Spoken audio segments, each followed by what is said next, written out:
Sakto to kasi yung series natin sa church that I just started last January, yung Anchor Church PH, itong series natin. Ang title is Called Out based on the life na tong si Abraham. Mga 3 buwan namin tatalakayin to. Kaya medyo naaral ko na to. Ang tingin ko, Cheryl, ito, trivia lang to.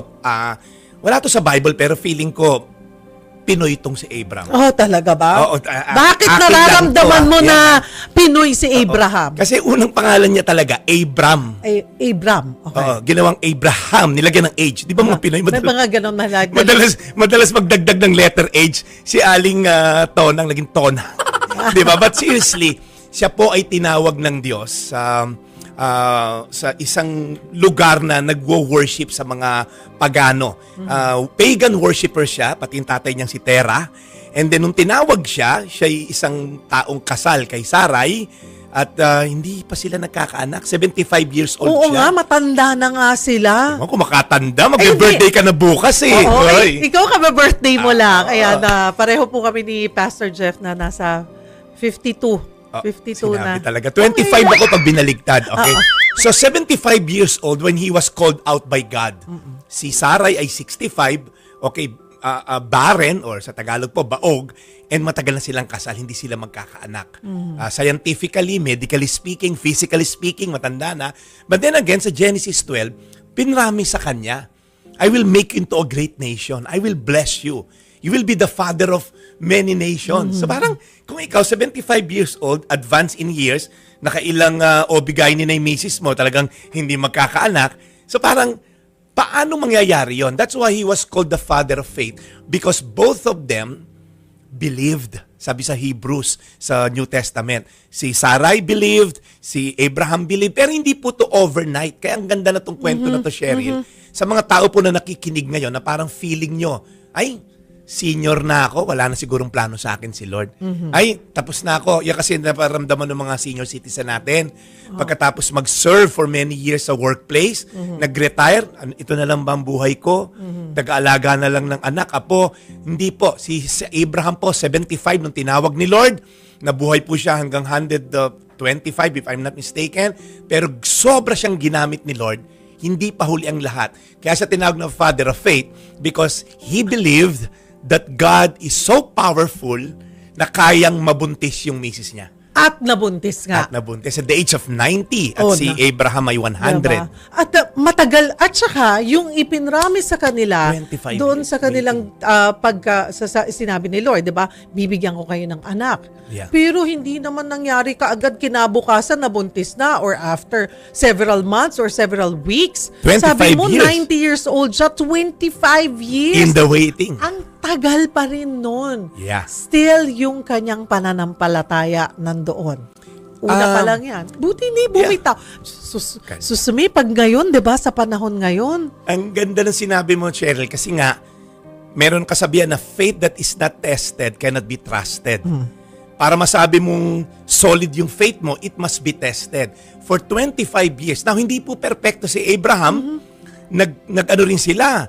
Nag-try din sila na gawa ng paraan. In fact, sabi ni Sarai, baka naman sa'yo lang manggagaling, hindi sa akin. So ito yung aking slave, okay, si Hagar, ito na, binigay niya bilang asawa sa kanyang mister. Nabuntis yun, napanganak si Ishmael. Yun ang mga father of the Muslim, yung mga kapatid natin mga Muslim, yun yung ninuno. Okay. Pinangunahan nila si God. Baka hindi naman ako magbubuntis. Hindi. 89 na 80 plus na ako, something like that. But may mga ganun namang sablay. Kung titingnan po natin, 'di ba, sa panahon ngayon. Yes. Baka pagkakaintindi during that time Bukas na. hindi klaro.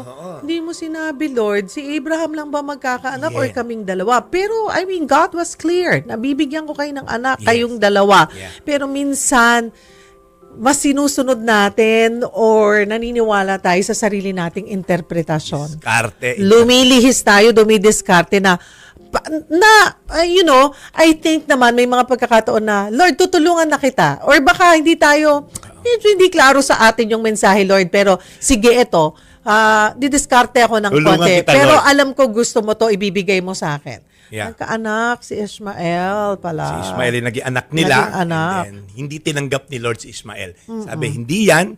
He's not the son of the promise. In fact, dumalaw si God, nagkatawang tao, tinatawag niyo na theophany. Okay? Nagkatawang tao siya, dumalaw kay Abraham at kay Sarai. Sinabi, next year, 89 years old tong misis mo, next year, she's gonna be holding the baby sa kanyang kamay. Si Sarah natawa doon, kaya pinangalan ng Isaac because she laughed. The word Isaac means laughter. Natawa si Sarah. Ngayon pa bang 90 na ako, ngayon pa ba ako naman magkakaanak? Parang sabi ni Lord, nothing is too impossible for me. True enough. Amen. Against all medical impossibilities. Nabuntis po si Sarai the following year. Binigay si talagang Isaac. hinintay nila only to find out or sabihin ulit sa kanila ng Panginoon to test again their faith, 'di ba? Correct. Pastor Jeff. Ang tindi niyan. Oo. Na ang gusto po ng Diyos, iniutos ng Panginoon na ialay sa kanya ang anak ni Abraham na si Isaac. Teka. Ibang test naman yan, ibang Grabe level. ka naman, Lord. Siguro, 'di ba? Binigay mo sa amin, pinaramdam mo sa amin, ibinigay mo yung pinagka-mimit-himitihin namin. Tapos iaalay namin sa'yo. Yeah. Napakaganda pong storya na to nung hiningi si Isaac dahil sa Mount Moriah to hiningi. Ilang araw silang nagbiyahe, 3 days, I believe. So for 3 days na dala-dala ni Isaac yung panggatong ng kahoy kung saan mag-o-offer nga. Akala ni Isaac mag-o-offer ng isang hayop, isang animal. Pero sabi ni Abraham, the Lord will provide. So habang paakyat sila sa bundok, nakita natin yung puso ni Abraham, nasa book of Hebrews. Iniisip pala niya, kung mapatay ko man yung anak ko doon sa bundok, bubuhayin lang ng Diyos yan. That's what he's thinking. Ang tindi na to, Cheryl, ito po yung point ko rito. Yung faith po, nag-grow yan through the years. Hindi yan yung parang hyper faith ako ngayon. Si Abraham po, nung iniisip niya, hiningi ng Diyos si Isaac. Nandali, akala ko ba, dito manggagaling ang maraming nasyon. Hindi pa nakakapag-asawa tong anak ko. Pero iniisip pala niya, kung mapatay ko man, dahil kailangan patayin si Isaac to be offered to God, kung mapatay ko man turun sa bundok at ialay sa Diyos, bubuhayin lang din niya ng Diyos ko. Yun na nasa isip niya, nasa book of Hebrews. He was thinking, bubuhayin ng Diyos. Pero alam niyo po nangyari, nung time na isasaksak na niya yung punyal, yung kutsilyo sa puso ni Isaac, sinabi ng God, tigil mo yan. Ngayon alam ko na mahal mo ko at hindi mo pagpapalit yung pagmamahal mo sa akin kahit sa nag-iisa mong anak. And then merong kapalit, may ram o yung pong isang sheep na naipit dun sa bushes, kinuha at yun ang inialay. Diba? Grabe. Napakagandang story. Hindi ko kaya yun. Ako, oo nga, kanina pinag-uusapan namin with my team, pag ngayon yun, teka muna. Diba? Kahit na yung pananampalataya mo nga, talagang magigimbal ng kaunti. Teka Lord, sandali lang. Siguro, nandoon, hindi mawawala yung paniniwala mo, faith, pero talaga part of you, hindi mo kayang gawin. Kaya talagang iba yung level ng pananampalataya ni Abraham. Yeah. And it's a good question sa mga listeners natin at viewers. Ano yung Isaac na pinangahawakan mo ngayon? And maybe God is telling you, i-offer mo yung Isaac mo na yan because sometimes the blessing has become the ultimate. Binigyan ka ng career. Ngayon, dahil sa career na yan, blessing supposed to be, nakalimutan mo ang Diyos.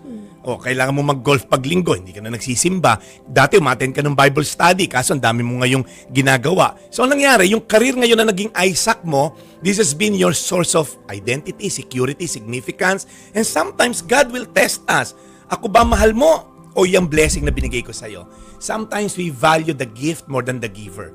We value the healing more than the healer. We value the present more than the giver of the present. So, be careful. Kung may Isaac na hinihingi sa atin si Lord, maybe it's just a test. Kaya mo bang ibigay yung naging source of identity and security mo na yan? Amen. Bakit? Bakit mahalaga pa rin si Abraham ngayon, Pastor Jeff? Ako para sa akin, dahil ipinakita niya yung talagang pananampalataya ng isang paglalakbay. Ginamit ng Panginoon ang di-perpektong tao. Diba? At kadalasan, pagsunod muna bago paliwanag.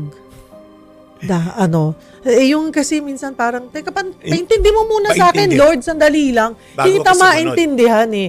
I-justify mo muna sa akin yung gusto mong ipagawa sa akin. Yeah. Pero iba kay Lord.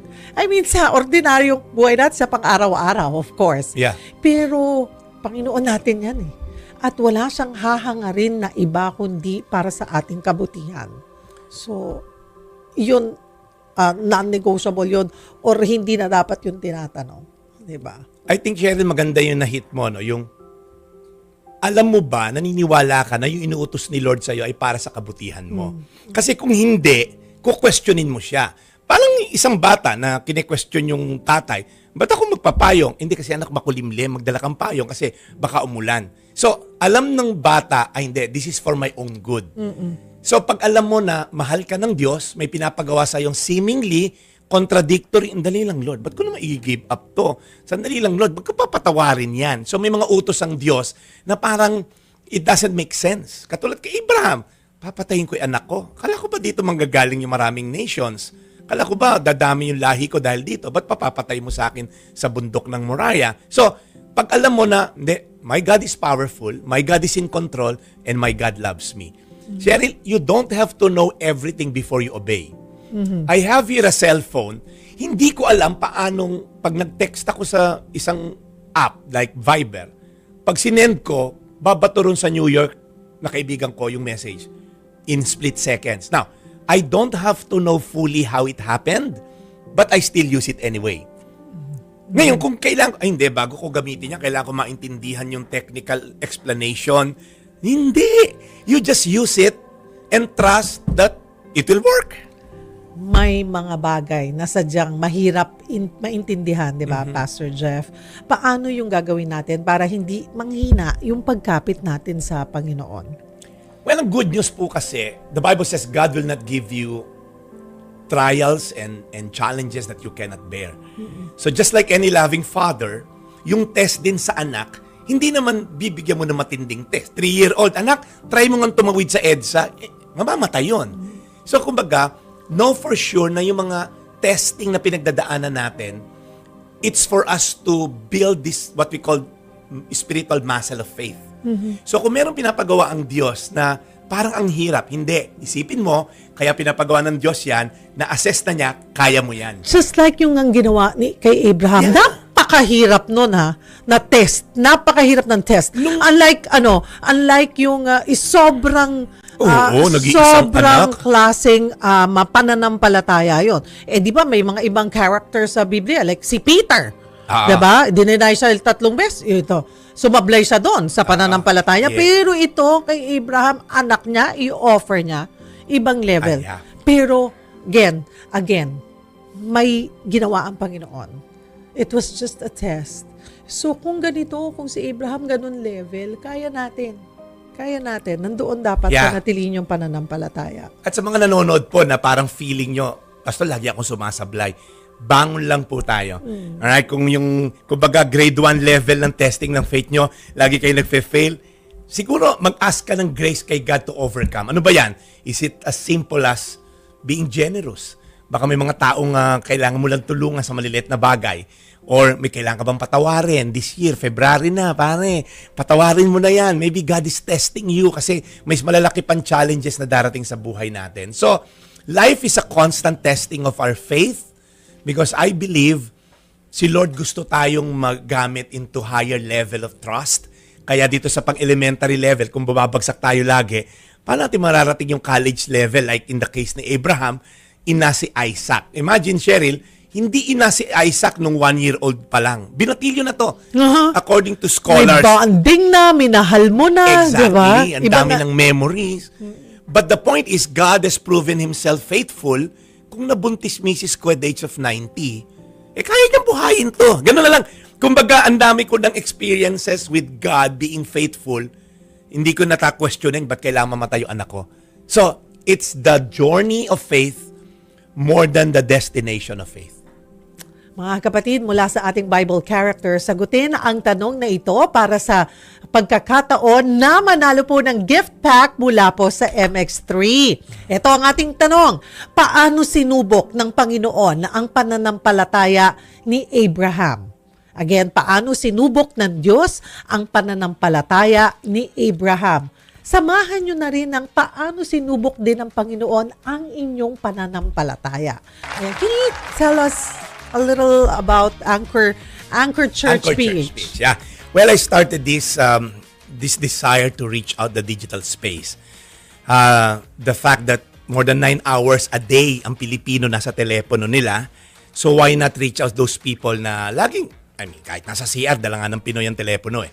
And it's not a physical church, it's a digital church. So we're more on the online.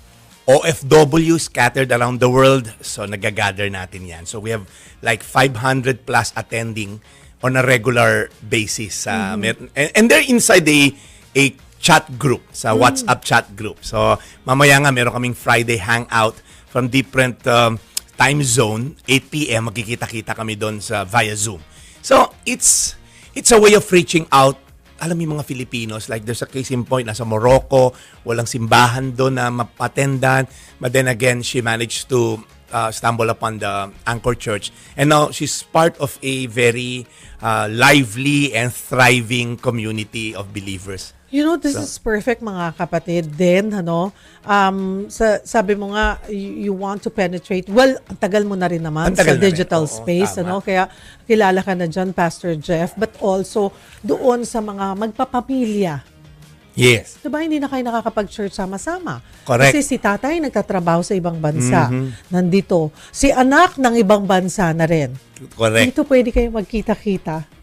Magsama-sama. Ang galing, Cheryl, nasabi mo yan. Minsan, yung tatay nasa Saudi, yung nanay nasa Pilipinas, mga anak nasa Quezon City, and then nanonood sila ng isang sabay-sabay, and then meron kasi mga discussion questions sa huli after I preach, and they're discussing it online. And I guess, the world has gone more so digital after pandemic. So parang, I don't think babalik pa sa normal. I mean, if I ask you today, tanggalin mo na yung mga online shopping mo, online payment mo, hindi mo gagawin yon kasi nasanay na tayo. So Anchor Church PH. Yan po ang FB page, YouTube channel also. YouTube channel, Facebook, Anchor Church PH. Ayan.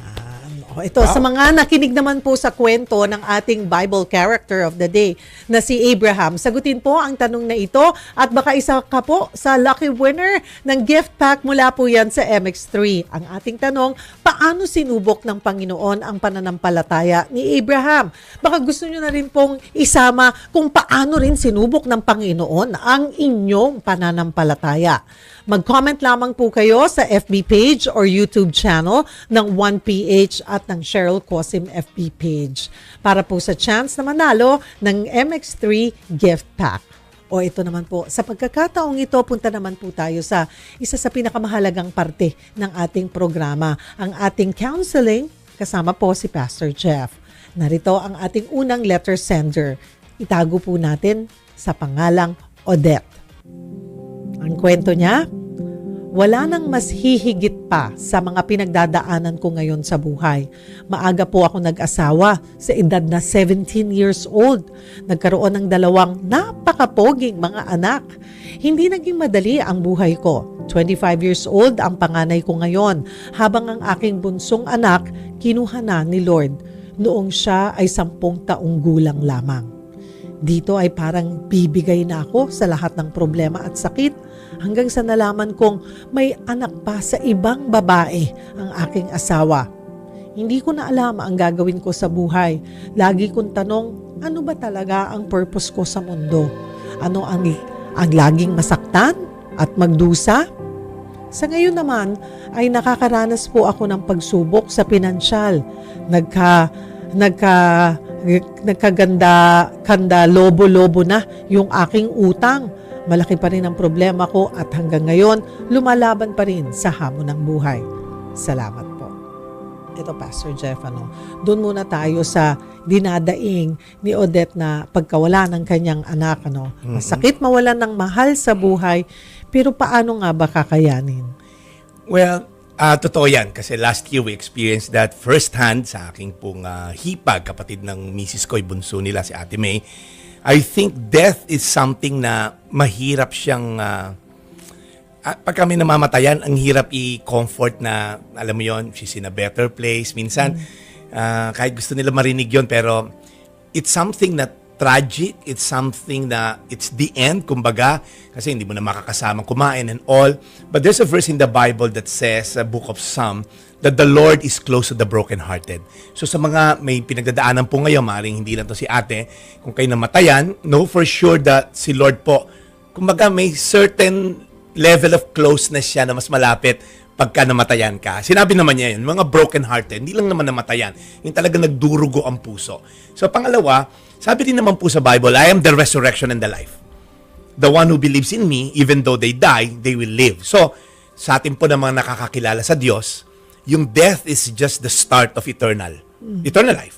So, kaya nga po, yung hope natin, hindi lang nakasalalay dito sa lupa. So, kung kayo po'y namatayan, at kayo may relasyon sa Diyos, know for sure na this is just a start of something that is better, eternal, and something na makakasama na natin ang Diyos habang buhay. Kaya masakit man po yung pakiramdam ng namatayan, pero pag tinignan din natin, lalo na po sa mga namatayan na may matinding sakit, nakarate sa ospital, again, hindi madaling sabihin, they're better kung may relasyon sila sa Diyos, kasama na nila ang Diyos. And sabi rin naman po sa Biblia, there's a time for mourning o yung pagtangis, pag-iyak. But also, there's a time for rejoicing.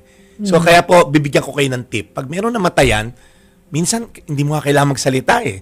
Just be there. Yung akbayan mo, himasi mo yung likod. Yun lang. You don't have to say any word, anything. Just be there because that's what they need the most. Yung may mga taong kasama namin pag namatayan. Maliban dito sa pagkawala ng kanyang anak, ito yung na-discover pa ni Odette, di ba? May anak na iba. Oo nga. Sa ang kanyang asawa, nagkaroon ng anak na iba. Paano ba niya tatanggapin, paano niya i-handle ito? Ano ba ang sinasabi ng Biblia po dito, Pastor Jeff? Abay, hiwalay na ba dapat? Tinitingnan ko kasi rito yung sitwasyon nila. Kala ko, kaibigan ko to eh. 17 anyos na nag-asawa. Parang kaibigan ko si Trina at si Junjun Galang. So, 17 anyos. So, makikita mo, parang hilaw na hilaw pa sa maturity nung sila yung nagkaanak. Kaya nga, 25 years old na yung panganay niya. So, hindi ko kilala lalaki na to. Pero definitely, ano man ang edad niya, ano man maturity, masama ang makipagtalik sa hindi mo nga asawa, sabi sa Biblia. So, yung paghihiwalay kasi, Cheryl, that's the last resort for me. Hindi ko siya ina-advise. Meron temporary. May mga in-advisean ako maghiwalay temporarily kasi may physical na nangyayari. Kung kailangan mong kasuhan ng vowsy, so be it. Para rin matuto yung lalaki o kung sino man yung offender. Pero yung paghihiwalay should be the very last resort. As much as possible, kung kayang ayusin. So, kaya kailangan nyo po ng counseling. Kung meron kayong pastor or may pare, kung kayo katoliko, kayo po'y mag-seek ng professional help. Bago kayo yung, nahuli ko, may babae kami, anak, hiwalay na tayo. Baka naman pwedeng pag-usapan muna. Mahalaga ang mayroon po kayong tumatayong pastor, someone na spiritual advisor, mga kapatid. Mahalaga yun sa relasyon. Ako, marami akong kilala. I for one, siguro ako noon, kung mayroon kaming spiritual advisor at hindi naging busy sa kanya-kanya, na talagang naging center ng relasyon ng Panginoon, ay naisalba.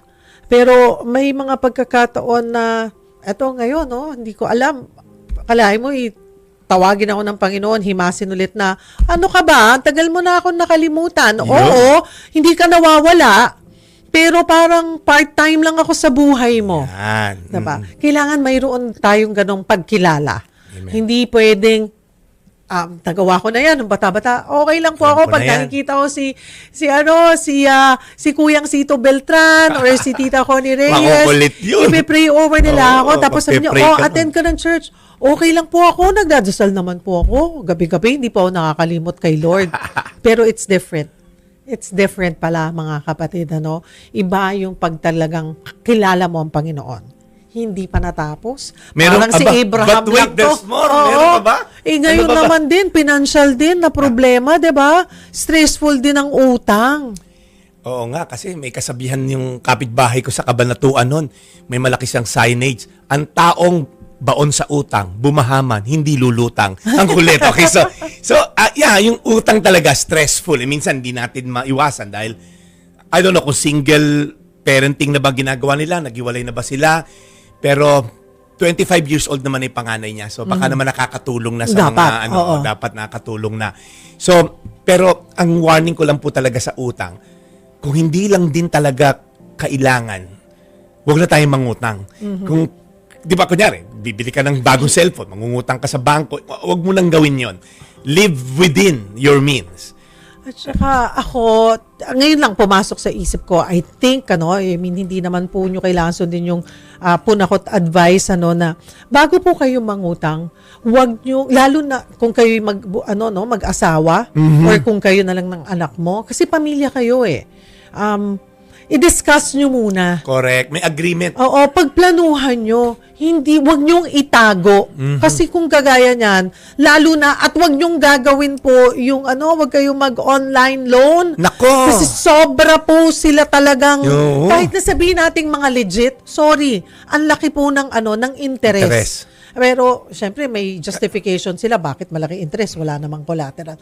But again, anuman pong utang yan, mangungutang kayo sa inyong kamag-anak or online or na igagastos niyo po sa inyong pamilya, pag-usapan niyo munang mag-asawa yan or ng pamilya. May verse sa Bible that the borrower is a slave to the lender. Ibig sabihin, alam mo yon, yung pagka may utang ka, hindi ka talaga makapag-desisyon sa sarili mo kasi yung pinagkakautangan mo, kailangan mong i-please.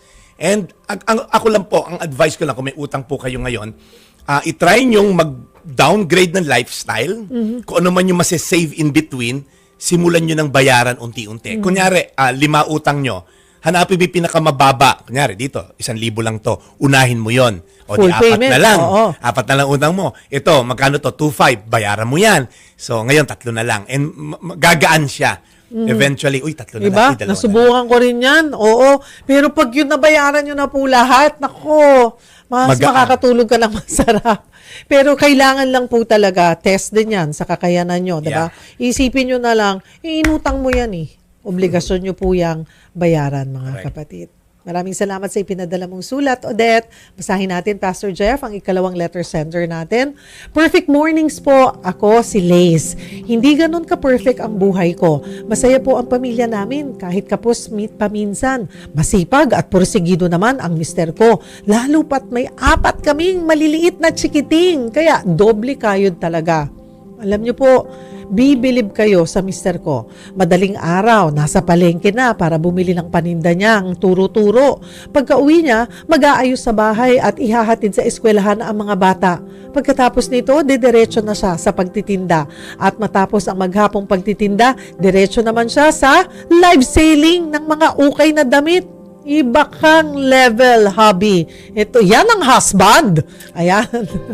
Hindi nyo po natatanong, magaling magmasahe ang mister ko. Kahit pagod siya sa trabaho, hindi mimintis ng masahe sa akin yan tuwing gabi. Aba, may papisil-pisil every night. Yan ang masarap. Hi, namimiss ko na ang mister ko. Noong nakaraang taon lang po kasi nang kuhain siya ni Lord. Bigla na lang po siyang nagkasakit at nagkaroon ng problema sa dugo. Ikinagulat po namin lahat dahil malakas at wala siyang kahit anong bisyo sa katawan. Nung nawala po siya, parang nawala na rin ako sa sarili ko. Ilang linggong tulala at iyak ng iyak. Hindi ko alam kung saan magsisimula. Hindi ko alam paano ipaliliwanag sa mga anak namin. Mabuti na lang kahit papaano'y nariyan na ang mga pamilya namin. Pero sa bawat gabi, ako na lang mag-isa. Umiiyak hanggang maubos na. Narito pa rin kasi yung sakit ng pagkawala niya. Nahihirapan pa rin po akong tanggapin. Pastor Jeff, nawalan din ng mahal sa buhay si Lace, parang si Odette. Pero ito, katuwang niya talaga sa buhay. Tapos, the way na dinescribe niya, jackpot ka kay mister. Lotto winner Diba? si Ate Liz. Oo. Diba? Jackpot winner pagdating sa asawa. Ang sipag na, masahista pa sa gabi. Oo, tindi na to. Diba? Ikaw na. Parang kung ako si Lace, parang inisip ko, abay, reyna ang dating ko, alagang-alaga ako ng asawa. Tingin ko nga, hindi kaya namatay. Sobrang daming ginagawa. Hindi naman.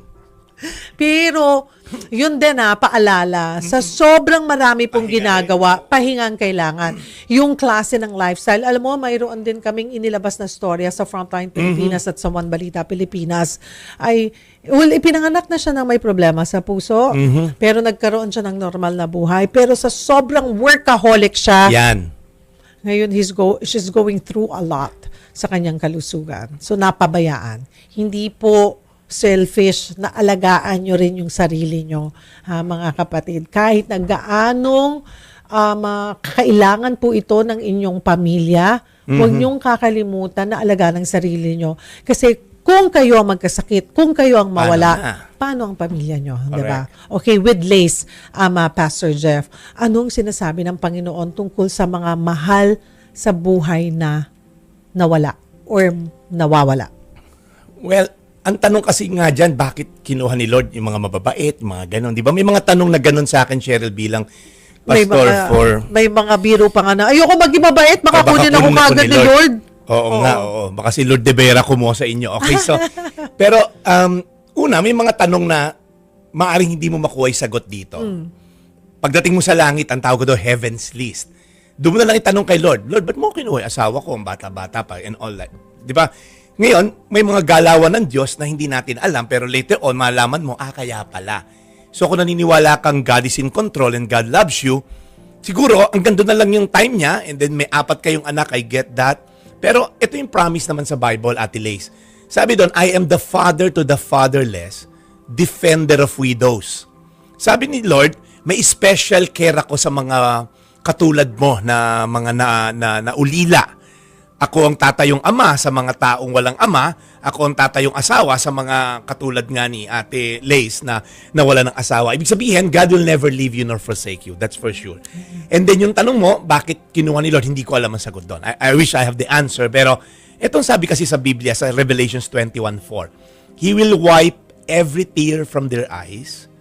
There will be no more death or mourning or crying or pain. Ano man yung naging sakit ng mister mo, ano man yung pinagdadaanan mo ngayong physical, yung pag-iyak. Alam mo, one day, aalis na tayo dito sa lupa na to. Temporary lang tayo po rito sa lupa. Kaya nga sabi sa Bible, we are in the world but we are not of the world. Huwag ka masyado ma-inlove dito sa mundo na to. We're just passers-by. Dumadaan lang tayo. Kaya nga sabi ni Paul, para tayo nakatira lang sa tent. Hindi tayo dito eternal. Pansamantala lang tayo. Huwag ka ma-inlove. 70 years lang average lifespan ng Pinoy sa World Health Rankings eh. So that's what? 25,000 days lang yan the moment ka ipanganak. Yung paghandaan natin, yung eternal life. Kaya po ikaw na nag-iisip ngayon, sinasagad mo dito sa lupa, yung ito lang ba to?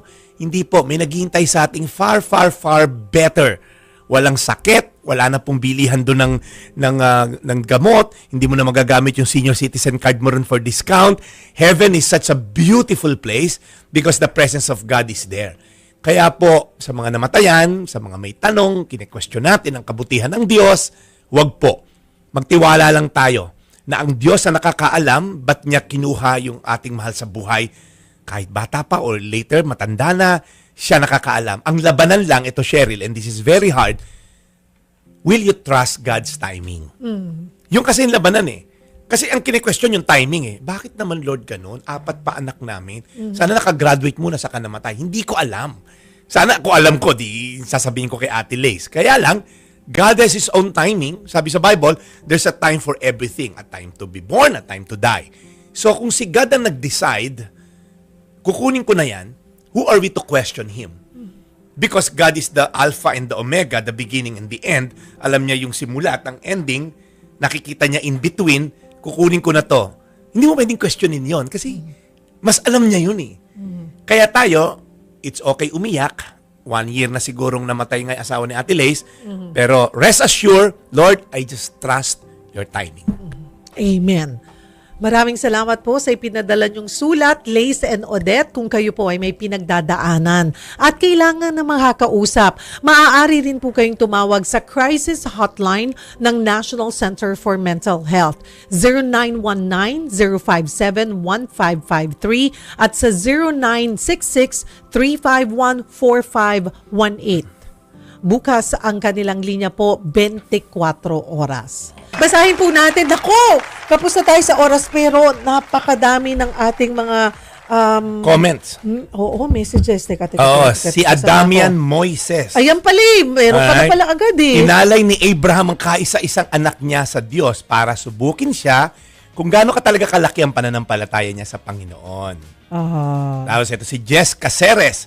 Magandang umaga po. Nanonood po kami sa inyo rito sa bundok ng Tangkong Dhaka sa bayan ng Libmanan, Kamsur. Kalahin mo nakakarating hanggang bundok ng Tangkong, ano? So sabi po ni Just Kids Amaya, kahit napakahirap nitong sumunod si Abraham dahil nagtitiwala siya sa Diyos. Ngunit bago niya maisakatuparan ng pag-aalay, pinigilan siya ng Diyos at nagbigay ng kapalit na handog. Yan. Sabi ni Azon Pukan, sinubok ng Diyos ang pananampalataya ni Abraham sa pamamagitan ng pag-utos na ialay ang kanyang anak na si Isaac, ang kaisa-isang anak ng pangako, upang makita kung magtitiwala siya sa Diyos ng buo, kahit masakit at hindi niya maintindihan ang kanyang plano. Yan. Amen. Sige po. Si May Yu, sa pamagitan ng hirap at problema, sakit, kahirapan, problema, pamilya, trabaho, tinitingnan ko magtitiwala pa rin ba siya sa Diyos. Kahit mahirap, kapag may hinihintay na matagal, dasal lang para kahit walang sagot agad. Dito nasubok ang pasensya at pagtitiwala. Aiza Trinidad Santiago, good morning po. Nung time po, pinapaalay ni God ang kaisa-isang anak niya si Isaac. Nasubok po ang faith namin mag-asawa way back 2014. Gusto na naming magkaanak ulit, 1-year prayer to the point na sumusuko na kami. But the word of God spoken to us through His prophet. He said that one girl here, matagal na nagpe-pray kay Lord, sabi ni Lord, 2015, sasagutin ni Lord ang dasal mo. Kami mag-asawa ay nagkatinginan, we claim it, by February 2015, God answered our prayer. Our baby name is Neraiza Naomi T. Santiago. Wow. Francine Pati Mangoba Jose, God is testing your character if you're gonna obey His command. If you're gonna stand and still have faith, God is always there with you through good times and bad times. God is not sleeping for 27 every day. 24/7 every day, no? Ayan. God is in control. Eto na. Si Belina Barboza, nasubok ako sa pamamagitan ng sickness ng aking husband, chronic kidney disease stage 4. Pero di din kami pinabayaan. Gumamit siya ng mga tao at instrument to support and help us. And sa paraan na yon ay naramdaman namin ang kadakilaan ng ating Diyos. Huwag natin kakalimutan that God always provides. Ayan. Si Marie Bangat, sinubok ng Panginoon si Abraham sa naipapatay niya, na i-offer niya yung sarili niyang anak at ihandog sa kanya. Si Pastor Fernando Egloso Habal Jr. nang hilingin po ng Diyos na ihandog si Isaac sa kanya, sinabi sa kanya, isama mo ang kaisa-isa at pinakamamahal mong anak na si Isaac at magpunta kayo sa lupain ng Moriah. Umakyat kayo sa bundok at na ituturo ko sa iyo at ihandog mo siya sa akin. Yan. Si Joji Up. Sumunod siya kahit mahirap, umasa siya sa pangako ng Diyos. Inuna niya ang Diyos higit sa lahat. Kaya tinawag siya sa Biblia, Ama ng Pananampalataya. Si Catriona Gadon, hinihiling ni Lord na kailangan ialay ni Abraham ang kaisa-isa niyang anak na si Isaac. Sinubok ni Lord kung hanggang saan ang pananampalataya ni Abraham sa kanya. Si Ate Julie Castillo, sinubok ng Panginoon si Abraham sa pamamagitan ng pagsakay ng buhay ng kanyang anak. Pag-alay siguro yun. Ako, ang malaking pagsubok sa akin ng Panginoon ay nang namatay sa aksidente ang kaisa-isa kong anak. Wala akong nasambit sa mga oras na yun, kundi sambitin na, Diyos ko, tulungan mo po ako na malayang ito. Awa ng Diyos na overcome ko lahat ng pagsubok at patuloy na nananalig sa Kanya. Ang dami pa. Okay, last two. Si Salvacion Abalos, sagot ko po, pag-alay ng kanyang nag-iisang anak kay Sarah at ang pananampalataya ko sa Panginoon ay kahit na malaki o maliit na problema o pagsubok sa buhay, manatili lang magpakatibay. Ayan. Thank you. At si Romel Maluto, last na. Sinusubok si Abraham sa kanyang pananampalataya na ialay ang kanyang kaisa-isang anak sa Panginoon. Para sa akin naman, marami rin mabigat na pagsubok ang dumating sa buhay ko. Nagkasakit ako, iniwan ng ka-live-in partner ko. Sa una parang hindi ko matanggap. Ngunit sa pagsubok na to, hindi ako pinabayaan ng ating Panginoon. Yan. Amen. Marami pong salamat sa inyong pagtutok. Narito na po ang ating winners ng gift pack mula po sa MX3. Congratulations, Aiza Trinidad Santiago, Belina Barboza, Pastor Fernando Habal Jr. Kayo po ang ating winners today, February 6. Ang ating winners po, pakisend po ang inyong detalye sa Cheryl Cosim FB page. Ibigay po ang inyong pangalan, contact number at address. Huwag pong ilagay sa comment section, please, yung inyong details. Direct message po dahil personal nyo po yung detalye. Ano po? Pastor Jeff, tapusin natin ang programa sa isang dasal. Sige, pray tayo. Panginoon, maraming salamat sa buhay ni Abraham na nagsilbi sa aming magandang ehemplo kung paano manalig sa iyo all the way. Thank you, Lord, dahil alam namin challenge mo ang aming pananampalataya upang tumibay ito. Dahil mas malalaking problema ang kakaharapin namin, mas matatag na pananampalataya ang kailangan namin puhunan. Salamat, Lord, sa programang ito na nahimay ng gusto ang buhay ni Abraham at nagpalakas sa aming pananampalataya. In Jesus' name, Amen. Amen. Marami pong salamat. Thank you, Pastor Jeff. Meron lang isang announcement lang, Cheryl, calling all Fiat University. Yung tito ko kasi siya yung head ng reunion nila. BSCE batch 77, 78, 89, 90. Tatanda na to. You will have a reunion this Sunday, February 8, 11 a.m. till 5 p.m. at Sparkles Event Place sa Cabanatuan. Attend daw po kayo. Again, Fiati University, BSCE batch 77, 78, 89, and 90. Ayan. Pastor Jeff Lescopides ng Anchor Church PH.